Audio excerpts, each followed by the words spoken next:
வணக்கம் நண்பர்களே.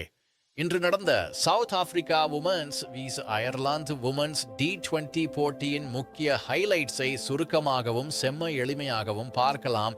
இது இரண்டு அணிகளுக்கும் இடையேயான முதல் T20 போட்டி. ஆரம்பத்திலிருந்தே சவுத் ஆப்பிரிக்கா உமன் வலுவாக விளையாடினாங்க. 20 ஓவர்களில் சாத் தென் ஆப்பிரிக்கா உமன்ஸ் 222 ரன்கள், ரொம்ப பெரிய ஸ்கோர். லௌரா வோல்வார்ட் 115 ரன்கள் அடித்து ஒரு கிளாசிக் மாஸ்டர் கிளாஸ் காட்டினார். விமென்ஸ் T20 ஆயில ரொம்பவே தரமான இன்னிங்ஸ். அவருக்கு பெர்ஃபெக்ட் சப்போர்ட் சுனே லூஸ் இருந்தார். 81 ரன்கள் ஸ்டீடியா பார்ட்னர்ஷிப்ஸ்கள் உருவாக்கினார்.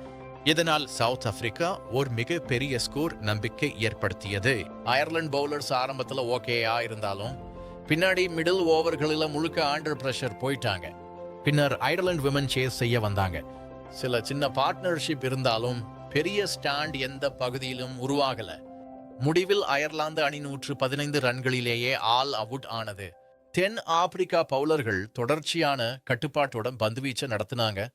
அதிலும் மிக முக்கியமாக சுனேலூஸ் 4 விக்கெட்டுகளை 22 ரன்களுக்கு எடுத்தார்.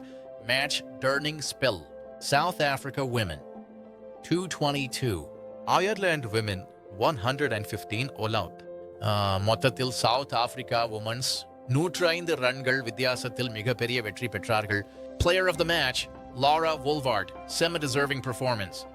இதோ இன்னைக்கு நடந்த முதல் D2 போட்டியின் முழு ஹைலைட்ஸ்.